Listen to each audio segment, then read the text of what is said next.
You boy. You know what time it is, nigga. Better watch how you step in.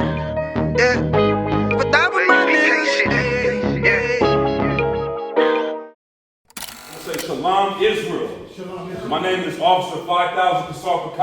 I represent the Israelite School of Universal and Practical Knowledge. We started out at 1 West 125th Street, Harlem, New York, under Commander General Yohanan. We've been doing this since 1969. We've been teaching blacks and Latinos and Native Americans that we one people, we one family. So first and foremost, I want to say thank you to Stanley, Mr. Fab. Thank you to Sadiq, the brothers in Zimbabwe for having this event, because this is what we need, so we're going to get them brothers a hand.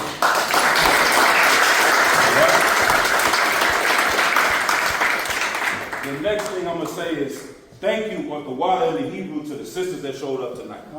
You understand? Black women have been the center of our community for a long time. This is the time when we're here to take that burden off of your back. We're going to raise up strong men to represent for our people, right? That's right. And fight for our women and protect our women, because that's our role. But before we can do that, we're going to have to go to the root. I heard someone say, go to the root of the problem. The root of the problem is they said this: the greatest lie the devil ever told was that he didn't exist. Right? So if you don't think he exists, then he can play on your life and destroy you, and you will blame yourself. So that's what we have in our communities. We start blaming ourselves for all of our problems, but the statistics are saying there are people pushing us down. There are people that are trying to oppress us, but we don't want to call it what it is. It's racism, white supremacy. It is what it is, right? You go back to the history of something called Willie Lynch. We all heard about it. Right? Turn the men against the women against the men, the tall against the short, the light against the dark, east versus west. These are the problems that we see in our community over and over and over again. But this is not something that was 400 years ago. This is right now, 2025. So when we talk about racism, people say, okay, we heard about the problems. Let's get to solutions and accountability and what's wrong with us. But if we don't fully understand what happened, then how are we going to fix it first? Right? So let's go back and look and see what was done there. They said, take the man out of the household. Put the woman in charge. Now she's going to become independent minded. You send these brothers to prison. Woman has no protection. She says, I don't need a man. Yeah. She raises up a son. He grows up. He says, you know what? I don't need a woman unless she's going to give me money. So we are at war with each other. What's going to end this war? What's going to end this divide? How are we going to overcome these problems? And so we have to say, okay, if there are people that want this result, because in the 1940s, in the 50s, we were together. Our households, we had men and women in the household.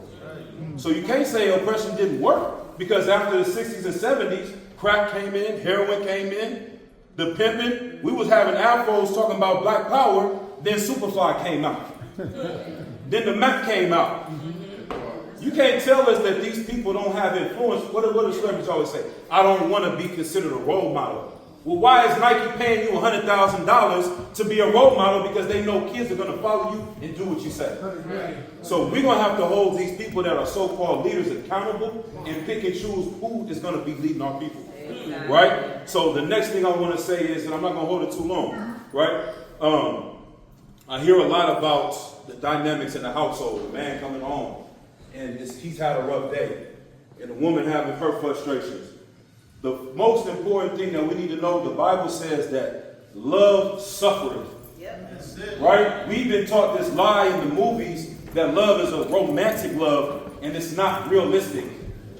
Real love is pain and suffering. I'm going to say it again. Real love is pain and suffering. If you have a little child and the baby is crying in the middle of the night, you don't want to get up. When he's sick, you got to take her. She's sick, you got to take her to the doctor. You may not want to do that, but if you love that child, you're going to suffer and help that child. Love is the hardest thing to give, but it's the most beautiful thing to receive.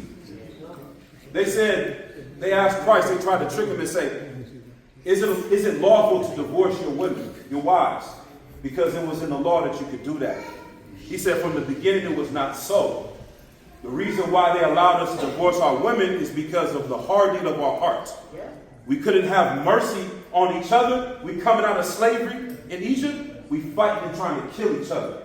So he said, you're going to have to separate. But that's not how it should be. So the first step to fixing our communities and our relationships is softening our heart for each other. Having mercy, having forgiveness, having compassion. We always talk about you not respecting me. You not respecting me. She like, you not respecting me. Let's take that word out of the equation. Let's use the word kind. You're being unkind to me. She's being unkind to me. You're being unkind to me. Let's learn how to be kind to each other and forgive each other. Because a relationship is going to be constant of, I make you mad, and then I'm going to have to learn how to forgive you.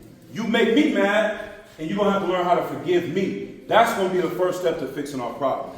Right? And I see the brothers all the time. So what I'm going to say is, that is what real love is if you're willing to suffer with someone through their bad days, when they're not their best. Because we are being oppressed.